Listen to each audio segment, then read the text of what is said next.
Right, 53 smooth gate, we've got it on the jig. So we just clean all the threads up of mounting areas where we're going to put it on this. Had to put it on this jig just because chassis rails were gone and it's hard to show when you've got a camera in hand, but you can wiggle the body and it moves separate to the chassis. So we've made up our own little barn door jig which bolts there so we can raise each side up and down, whatever we want to do.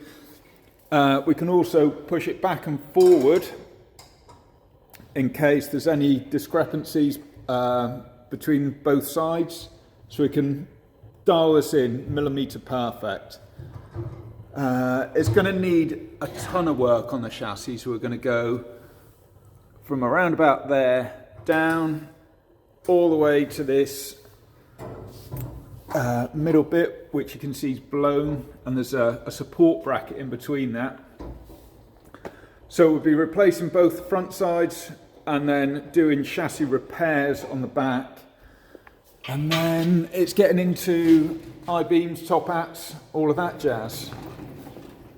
And I think Bob is just about to do what? Well, in the cargo area you can see the floor after the last sort of top hat is wilted a bit. So, a bit crude, but that goes on there. Then we can lift it with some more clamps there. Side panels, you can just see the stress. Here, same on the other side. So when we lift this up, they go in a little bit. We need to get them up, and hopefully what's left of that floor will be straight, and then we can crack on, start chopping stuff out. Don't want to chop anything out just yet, we can use it for reference points. Also, while we're digging around, we found that underneath a hand painted bit. So it is the Trans-Ocean Machine Company Limited from Montreal. And I'm guessing they must have had this from day one. I'm sure we're going to find out loads more history about it now. Yeah, on both sides. A little bit cool, that.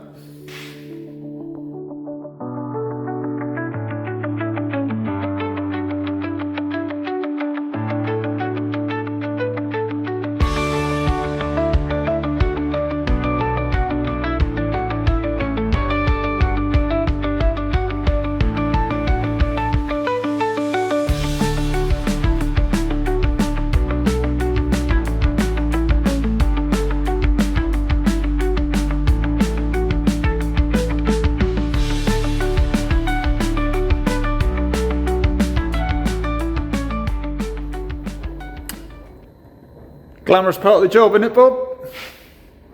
Yeah. Right, this is what we've been doing. Underneath here, chopping all of this out, so we keep all the datum points that we can. So like bottom of the seat tubs to the top of the chassis. Oh, let's see if we can get that in.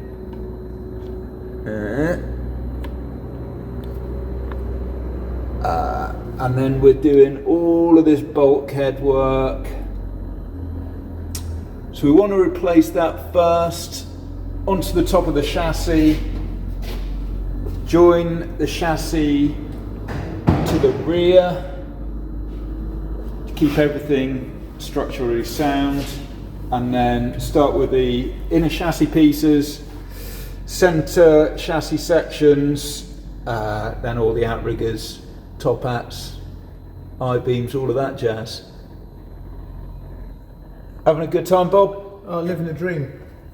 Yeah, it's trying to keep as much original, and then obviously thinking about how to weld it and how to clean it. That's why we've gone to the bulkhead, the first swage, So you weld it from the other side and it'll be easier to clean up. You weld it in the middle, you could clean it up, yeah, easy, but you run the risk then of just getting a little bit of a buckle. So what are we doing about the hole in the middle then? The little... It's flap. really nice crisp. We're probably going to section it in through the bottom of it, aren't we? So the Here. repair panel will have And that here. bottom cutout, yeah. Yeah. So we've done 150 mil from there to the bottom of it, which fits into the back of the top hat section. We're using all the original panels to replicate the repro panels, so they're right, because the later ones that are stock come with loads of cutouts, whereas these only have 3 cutouts in them. 3 cutouts, slotted cutouts for each of the bits of conduit. And the brake pipe actually goes through it rather than in the corner, so we'll be blanking all of that out and making the little brake pipe hole. So yeah, a couple more days we should have chassis back together and then on to the fun stuff. Here we go. While we're waiting for the chassis rails to turn up, I'm going to tackle these. So these are the original parts of the bus, barn door only ones. These are the pattern parts and they fit everything up to 1967. So barn door have these little elongated holes either side of the heater tube. So we're just going to make them a little bit bigger. So therefore the handbrake cables to go through, sorry. That one isn't in it, so we'll fill that one up. We'll fill this one up, that's for your brake cable to go through, then everything will look correct for this. Also on top, your top hat section, just that elongated hole there, that's your clutch cables go through. On the back, there's one either side for your handbrake cables.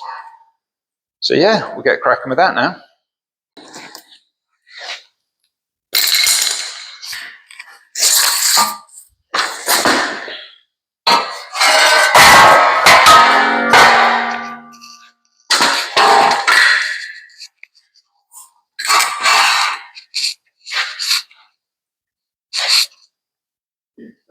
That's it? Yeah. Wicked. Barn door chassis rails have turned up now. Yeah, these are from Schofield's. They make them there. They do the complete leg from the center join all the way to the front to the lower valance, inner valance. We didn't need all of that. We didn't really need this much, but it's handy to have. So we're just going to join it somewhere around here. It's got the beam mounts. So the beam obviously bolts there, and then you've got the strengthening bar that bolts into these ones. Yeah, get those fitted, and then we can start building it back up. Right, a little bit tight in here. We are just measuring holes, or what we can see, what's left of the original rear centre chassis section. Easy for you to say. Yeah, right. There's one. And then there is, what's that on there? Choke and accelerator, clutch and heater, knob. And then that one will just be the little hole for the brake pipe to go through. The top hats have all been measured. We've all done them. They're ready to put onto the new pieces.